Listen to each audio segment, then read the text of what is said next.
YouTube. We are in Ezra 4, 5, 6, and 7. Just a quick synopsis of my Bible reading. This isn't an exhaustive Bible study, and I'm just here to encourage you to be in God's Word.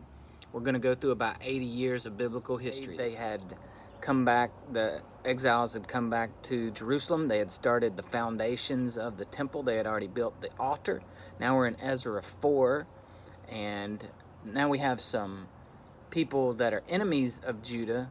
They were living in the land. They were exiled too from another land into Israel there.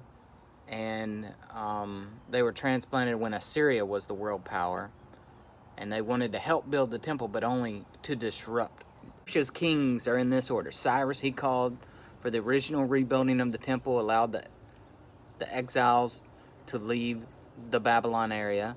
Then Darius, then you have Xerxes, which was Esther's husband, and then Artaxerxes. And troublemakers start a letter writing campaign, and this goes on for 20 years, and it just disrupts the building of the temple.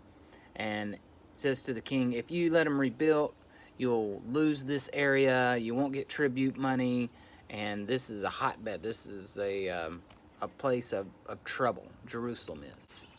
Process goes on for about 20 years. The letter writing campaign, frustrations continue. Finally, the temple is finished. And to get the whole picture, you have to read Zechariah and Haggai and other books, Nehemiah. This 20-year period, again, they're building the temple.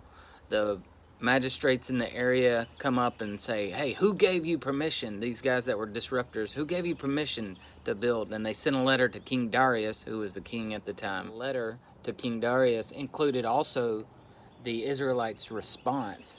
And it said, we were exiled because we were angered God. In verse 13 it says, but look, Cyrus issued a decree for the temple to be rebuilt. We find that a search of the archives was made to discover if, in fact, Cyrus had written that decree. The decree was found. Darius wrote the governors west of the Euphrates and said, hey, stay away from there. Don't hinder them. Wait. Moreover, help them rebuild this temple. Help the Jews rebuild the temple, verse 8. And then he rattled off a detailed list of resources that they, in fact, were required to say. Violators will have a beam pulled from their house. The main beam, can you imagine if the main beam was pulled from your house? Then you'll be strapped to it and flogged. It's finally finished. A dedication took place, and they celebrated their first Passover in many. Persia is the world power. Remember, the kings were, in this order, Cyrus, Darius, Xerxes, and Artaxerxes. All right? And we went through about an 80-year period from when Zerubbabel in 538 BC took most of the exiles, 50,000 exiles back to Jerusalem from Babylon. Now Ezra comes on the scene, who the book is named after, and he was a priest in the line of Aaron. He was versed in the law of Moses, so he knew his Bible. The temple was finished in 1515 BC, which was the 6th year of Darius's reign. So there you have another opportunity to see where history is interwoven with other nations, with historical documents from mid-58 BC. Ezra again is on the scene.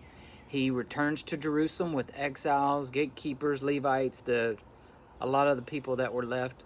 Ezra, it says in verse 10, Ezra had determined to study and obey the law of the Lord and to teach those decrees and regulations to the people of Israel. Artaxerxes is in power at this time, and he fully funds this project, this return project. He gives a long letter of the funding and all that's required to take place, and towards the end of that letter, he says, why should we risk bringing God's anger against the realm of the king and his son? Verse 23. Ezra is given full reign of all the area west of the Euphrates to appoint judges and magistrates. And at the end there in verse 27 and 28, he gives a praise of God. He just praises God for the king honoring him and allowing him to do this. This is just a small glimpse of my Bible reading. Take your time in God's Word. This is just to encourage you and to ignite you. If this has been a blessing to you, like and subscribe and share this channel.